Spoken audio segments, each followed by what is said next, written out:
Hello guys, in the last video we have seen static flow of execution. We have seen there. In this video we are going to prepare a program. Inside this program I am going to provide both static context and as well as which one? Instance context. Observe for a minute, observe this one. What I am going to be provide inside this static context. No?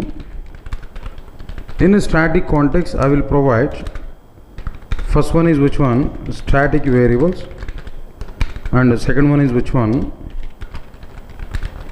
Static methods. Third one is which one? Static blocks. Right. In instance context, here we are going to provide which one here? First one is instance variables, and the second one is instance methods, and the third one is instance blocks. Right, sir. Now constructor is common. Constructor here we are able to provide. So here at what time the static context will be recognized and executed? The static context will be recognized and executed at the time of loading respective class bytecode. Clear? But at what time instance context will be recognized and executed? After loading class bytecode, just before executing constructor. Just before executing constructor, this instance context will be executed. So the sequence of executing all these things at the time of loading static context totally, and just before executing constructor, instance context will be executed. At the end, constructor will be executed. In this order that all the things are going to be executed clearly. So now here we are going to see an example which includes both static context and as well as which one? Instance context. How flow of execution is going on between both the content here. Now let us check one example here. First of all, here I want to take which one? Class A. Inside this class A, we are going to take which one here? Now I want to take directly static block. Insert the static block sys.out.println of SBA. It's okay, fine. Next one is instance block. Here we provided. Now before this instance block, here just what I want to provide there. Static int I is equal to m1 method. Okay, fine. Now get static int m1 method. Inside the static int m1 method, I'll provide system.out.println of m1a. Then after that, here we have to provide which one? Return 10. That's it. So next one is which one? First one is which one here? Static block. Next one is static variable. Then after that, what next one here? No, static method that we provided directly. After completion of this, here I want to provide a constructor in between. Now here I want to provide which one here? System.out.println of a con. Here we provided. After this constructor, here what we have to provide there? I need to provide instance block. Instance block here we are providing. Now inside this instance block, system.out.println of IBA here we are providing. Next one is, then after that, int j is equal to m2 method. Instance method here we provided. Here we have to declare instance method int m2 method. Inside this m2 method here we are providing system.out.println of m2 a here we provided. Then after that, here we have to provide which one there? Return 20 here we provided here. Int m2 method. Now inside this now system.out.println of m2 a here we are providing. Next one is which one here? No, return 20 here we are providing there directly. So overall here what we provided here, if you observe this class K, first of all static context I provided before the constructor, which includes static variable, static block, static variable and static method. Next one is constructor I provided, that's fine. After this constructor, here we provided instance context, instance block is provided. Next one is instance variable we provided. After that instance method, that's fine. Now here I'll come for this class test, public class test and public static void main string array args. Now here a small a is equal to new a object here we are creating directly. A small a is equal to new a constructor object here we are creating. Good. Now I'll explain the total flow of execution of this particular program here. First of all, whenever we see, if you observe this total Java file here, two classes are available. One is class A, another one is which one? Class tester. Fine. If I compile this Java file, two dot class files here we are able to get. If I compile this Java file, two dot class files here we are able to get. What are the two dot class files? No, tester dot class. Another one is which one here? No, a dot class. Two dot class files here we are getting. That's fine. whenever I am going to execute this tester class, first JVM will load tester class bytes code to the memory. First JVM will load tester class bytes code to the memory. That's fine. Okay, at the time of loading tester class byte code, if you have any static variable or static block inside this tester class, they will be executed. Okay, fine. No static variable, no static method, no static block is existed inside this tester class, so they are not going to be executed. First of all, then immediately after loading this tester class byte code, JVM will call which method? Main method it will call. When JVM is calling main method, now JVM is executing main method. Inside this main method, JVM encounter which init section? A small a is equal to new a constructor. JVM is executing this particular init section. When JVM is executing this particular init section, first JVM has to load a class byte code to the memory. Right, fine. A dot class file is available, so JVM is loading a class byte code to the memory. But at the time of loading a class byte code to the memory, if you have any static context, that static context will be recognized and executed.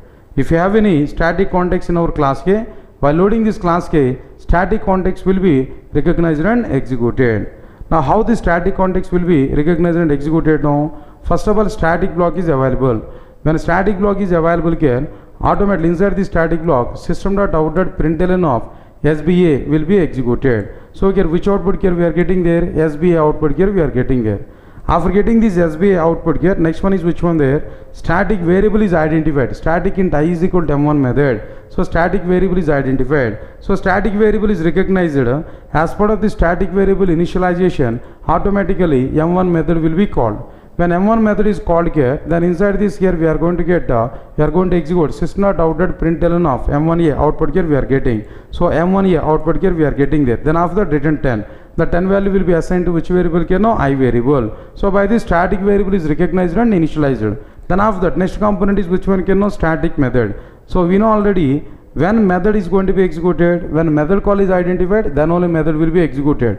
Without having method call, method won't be executed. Now here this is method body, just method definition, so method won't be executed. Previously method call is identified along with the static variable, so their method is executed. But now just JVM encounter only method, only static method, so method won't be executed directly without having method call. So now this is completed.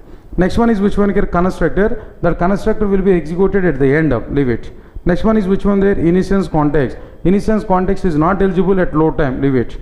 Next one is which one? Instance variable. Instance variable is not eligible to execute at load time, just leave it. Instance method, next one. Instance method is also not eligible to execute at load time, just leave it now. So overall, A class byte code is loaded. With respect to A class byte code loading, here which output here we are getting? First output is which one here? Static block output, that is SBA. Next output is which one here? Static int I is equal to m1 method. So here directly m1 method is called here, m1a output here we are getting. So while loading A class byte code to the memory, two outputs here we are getting. What exactly the two outputs here? No, first one is SBA and next output is which one here? No, m1a output here we are getting. Okay, finally A class byte code is loaded. When A class byte code is loaded, now JVM has to execute constructor. Now JVM has to recognize and execute constructor. Now inside our class K, constructor is existed here now. Now JVM has to execute this constructor. But just before executing this constructor, first JVM has to recognize and execute like instance context. So now here we have to check for instance context before executing constructor. Now observe this clearly, right from the starting point of our class K. Now search for this instance context. Very first one is which one? Static block. Static block is eligible at only load time. It is not eligible at before executing constructor. So it is not executed here.